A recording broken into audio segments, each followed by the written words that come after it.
About pollster and communication strategist Frank Luntz just held a focus group. Watch this. How many of you were supporting Joe Biden 14 days ago? Raise your hands. None of you. How many of you, if the election were held today, would vote for the Democratic nominee, Kamala Harris? I would. Okay, that's all of you.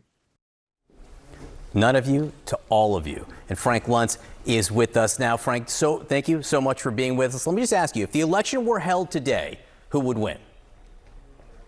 She would win. And I want to emphasize, it's not just about momentum. And I thought your commentary just before this was dead on. It's also about passion. It's about commitment. And Harris voters are even more eager to vote for her than Donald Trump voters are to him. We've not seen that in an entire campaign. Call that intensity. And her campaign is generating the intensity. And another key component is exactly why this is happening. She's talking and emphasizing her persona, her attributes, her character traits. And that's where Donald Trump has been commenting. And the fact is, the American people do not want to hear the same kind of negativity, the same kind of attacks that he's been delivering. His strength is on issues, most particularly the two issues that matter most, inflation and immigration.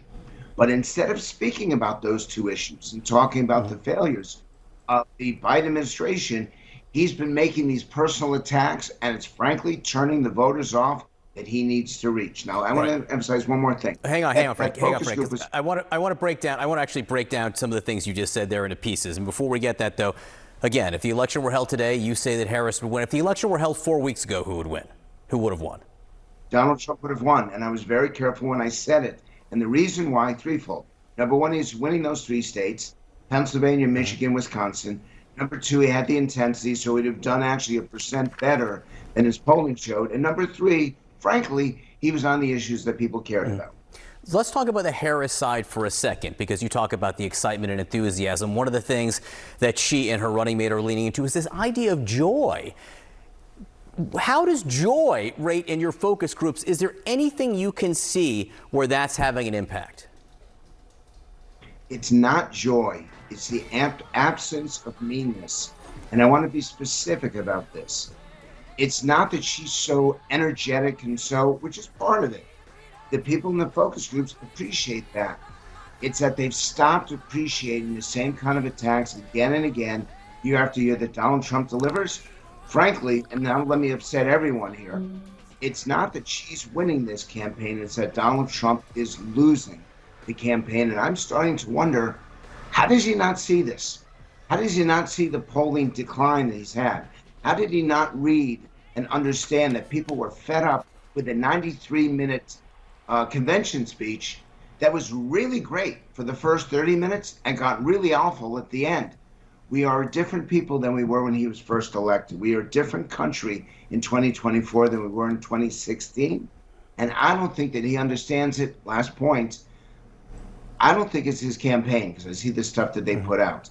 I think it's actually the candidate that's responsible for this. Look, at all the reporting over the last 3 days has seemed to indicate that the leaks, the likes of which we've seen, generally speaking, are to send the candidate a message. You've got to see this. You've got to see the problem you're in. Ezra Klein, this wasn't an article. This was a column in the New York Times today. He's an opinion writer, but he writes, quote, Biden's communication strategy was designed to make Trump bigger. Harris's strategy is to make him smaller. And then Klein continues, the result is that Trump is starved for the resource he craves most, attention. And as is often the case when he loses control of the headlines, he's making loonier in more self-destructive arguments. How do you feel about that? I think I never thought I would say this, because Ezra and I have disagreed on a lot. I think he's dead on. But let's talk about the impact on democracy in the end. The key moment here is going to be the debates when Harris and Trump stand side by side and give the alternative points of view. I still think he has a reasonable chance of winning, because in the end, the issue agenda favors him, but not if you're so angry that you've stopped reflecting the people you're trying to reach. Frank Luntz, great to speak with you this morning. Thanks so much for your time, as always.